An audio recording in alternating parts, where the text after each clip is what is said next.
There have also been protests outside of Disney's offices, both in Los Angeles and in New York, with Hollywood unions like the Writers Guild of America and SAG-AFTRA backing Kimmel. Back to you. Elizabeth Wagmeister reporting. Thank you. Joining me now to talk more about this controversy surrounding the Jimmy Kimmel Show and the escalating debate over free speech is Jim Rutenberg. He's a writer at large for the New York Times who has written extensively about media and politics. Jim, thank you so much for joining us. Sure, thanks for having me. And Jim, you pointed out in your article for the Times this week that President Trump vowed to, quote, immediately stop all government censorship and bring back free speech to America at his second inauguration. What should people make of Trump's claims now that critical media coverage of him is illegal? Well, he clearly had, when he was giving his inaugural address, he clearly had in mind moderation on social media, things that led to his own suspension from platforms like Facebook and Twitter. And so it does not apply, apparently, to analog media, broadcast media, newspapers, anything that does anything that he sees as cutting against his interests, agenda, or anything that's positive about him. That already have been clear through his lawsuits against the newspapers, including my own. But this move with Jimmy Kimmel and ABC, that was very different because it brought in to bear government power. Now, earlier we heard Republican Senator Ted Cruz denouncing the FCC chairman for his threats to ABC. Do you think that that will open the door for more conservatives or Trump allies to take a stand for free speech, even for those who they don't agree with, which is the point of free speech? Well, it could. I thought that was very interesting. Senator Cruz was making his own political calculation, and I think we'll see why. Maybe as his Senate race picks up, or we'll see some polling. I thought that was very interesting, whether it was a finger to the wind mood that he's picking up on something. But I want to say something else. It's also been conservative Republican principle for our entire lifetimes, or certainly since the Ronald Reagan years, that the FCC should not get involved in government, in content, in media content. Even the rights that the FCC has to poke its nose into content. It's always been the conservative position that it shouldn't even have that. So what Senator Cruz was saying would have never been surprising coming from a Republican, again, since Ronald Reagan. This is all very new for a Republican administration to talk about the FCC monitoring content on television in this way. Do you see any sort of political fallout with Republican constituents also being outraged by this, sort of in the same way we saw with the Epstein files? Do you see this traversing along that line? I mean, quite possibly. I'm not seeing it yet. We're seeing some voices that are saying, again, what had been traditional Republican orthodoxy. We're seeing some voices that are not saying that, or we're seeing people who are very upset about content moderation on social media now pointing to factors. Maybe it was Jimmy Kimmel's ratings that really led ABC to suspend his show, whether it's a cancellation, we'll see. But none of the reporting that anyone's produced so far has said anything about rating factor in this. So again, there seems to be a split right now. It doesn't feel like Epstein. I'm not saying that won't happen. This story really got the public's attention in a way that the previous lawsuits against media hadn't. So this really is a big breakthrough moment. It remains to be seen where it's going to go. Fair. Now, at the White House yesterday, Trump once again lashed out at the press and critical media coverage of him. Take a listen. I just want to settle this free speech question, because you've said that you restored free speech in America. Yeah. Is that free speech including for people who are harshly critical of you, for your political opponents, for people who say things you don't like? I become immune to it. You unfairly? I become immune to it. There's never been a person that's had more unfair publicity than me, and that's why your network paid me $15 million, or $16 million, I believe, to be exact, George Slopadopoulos. And that's why CBS paid me a lot of money, too. Now, those comments came on the same day a federal judge rejected Trump's $15 billion defamation lawsuit against your employer, the New York Times. That's just one of several lawsuits the president has filed or threatened to file against media companies. What do you see as the big picture impact of these lawsuits and threats when it comes to free speech, or perhaps a chilling effect that could occur as well? Well, first of all, in terms of those lawsuits, of course, neither CBS or ABC said in settling them, yes, we were overly negative toward the president. I didn't see anything in any documentation that said that. So just to sort of address what he said.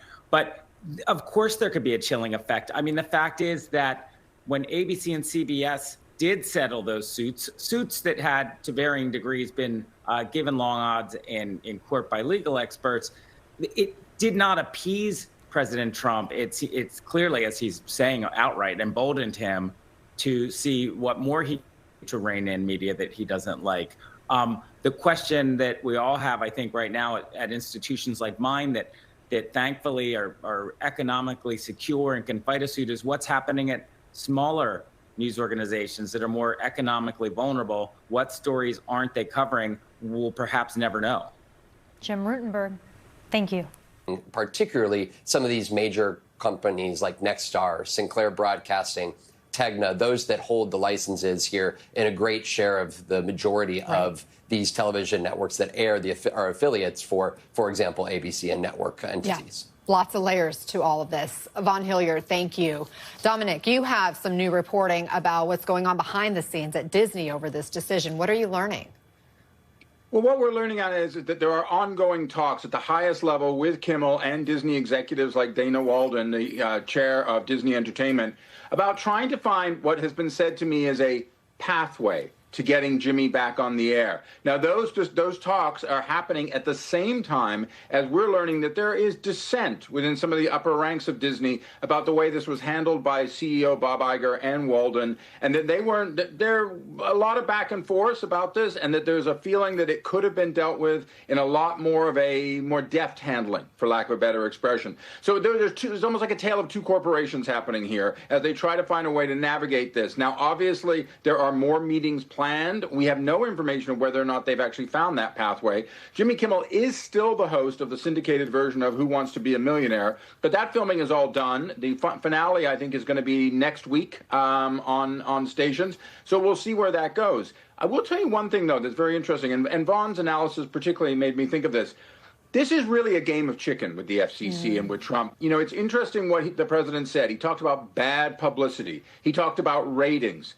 He sounds like a man who's living in the early 2000s and not in the age of streaming and digital. And people should be careful. They can remember is that linear TV is, by everyone's acknowledgement, changing and certainly declining in its audience share. The FCC's reach can only go so far in 2025, and they might find themselves up the creek without the regulatory paddle they think they're wielding so powerfully. And Zach, it is not just Disney and ABC. Nexstar and Sinclair also have big roles in this situation, as Vaughn was discussing. They own dozens and dozens of ABC affiliate stations around the country. What's their calculation in this moment? Well, Sinclair is a conservative company, right? It's owned and has been accused of broadcasting what could be, I think accurately, having watched the broadcast, described as conservative propaganda that was disguised or wrapped up in news programming. So Sinclair has an ideological stake. Nexstar, I think, is a little bit different. Nexstar is in the midst of attempting to conduct a $6.2 billion merger with other local station owners. Now, the wrinkle here is that Nexstar owns about 39% of the market share, which is the legal cap. Like, you can't own more stations than Nexstar currently owns, but not by statute, by FCC regulation, FCC rule. So the FCC, and Carr has said that he's considering lifting that merger. Lifting that cap. It's very similar to the CBS merger that was being discussed earlier, right? In the sense that the government has a lot of leverage at this point in time. They could just choose not to lift that cap, right? And given who Brendan Carr is and given what the Trump administration is, it's very rational for Nexstar's owners to be like, well, we're not going to get our merger if we're not going to do things that comply with their dictates. It's why all of a sudden, I mean, the timeline is very striking here. It's not like Nexstar had a huge problem with Jimmy Kimmel immediately when he spoke about the killing of Charlie Kirk on Monday. It was only after Brendan Carr appeared on a conservative podcast on Wednesday and threatened Nexstar that they decided all of a sudden that they had this like real principled objection to what Jimmy Kimmel had said in his Monday Night Monologue, and that they were preempting him, which is a very unusual step. It's just the pathway of influence here is excruciatingly clear, even if we haven't been able to fully prove it with internal reporting inside Nexstar. Yeah, you mentioned, Zach, the CBS situation with Colbert. We have seen a series of media companies make decisions that appear to be aimed at making the president happy. CBS parent company Paramount announcing they would end that late show with Stephen Colbert. They also reached a $16 million settlement with Trump over a 60 Minutes interview. In addition to suspending Jimmy Kimmel, ABC settled a defamation lawsuit related to George Stephanopoulos, forking over millions of dollars. The Washington Post, its owner, Jeff Bezos, revamped the paper's opinion section. And now we have Trump filing lawsuits against the New York Times, the Wall Street Journal, which haven't, rolled over, certainly. But he's also blocked the White House access to the Associated Press. Zach, what are the consequences of companies essentially caving to the wants of Trump and his administration? Well, I mean, the way that economic policymaking in the U.S. is supposed to work is it's supposed to follow rules, right? There are predictable and stable ways in which corporations make their decisions based not on who's in the White House, but based on what the law is, how it's supposed to work, how it serves the public interest, and what their own bottom line is. But in this case, the Trump administration has changed the way that economic policy works in the United States. Everything is now conducted via deals with the president, right? And so tariffs are the clearest example of this, because the tariffs are very painful for American corporations, but you can get exemptions on tariffs if the president know that Donald wanted this story to go away. He loves the weekend as one where he goes golfing. He spends his time golfing on the weekends and all of that, most weekends at least. And he also loves it, and I've said this before, Friday afternoon is where a lot of stories go to die, right? Like, this is why you see it. Look what happens. Even when you're at work and you get bad news at work or what have you. You notice how it comes on a Friday afternoon, right? Just in general, but especially if it's going to be like a long weekend. Because there's a hope that you drop the story late in the week, and then when Friday comes, then the story dies down, and then by Monday, everyone's forgotten, and you're onto the new thing. The scandal's been snuffed out.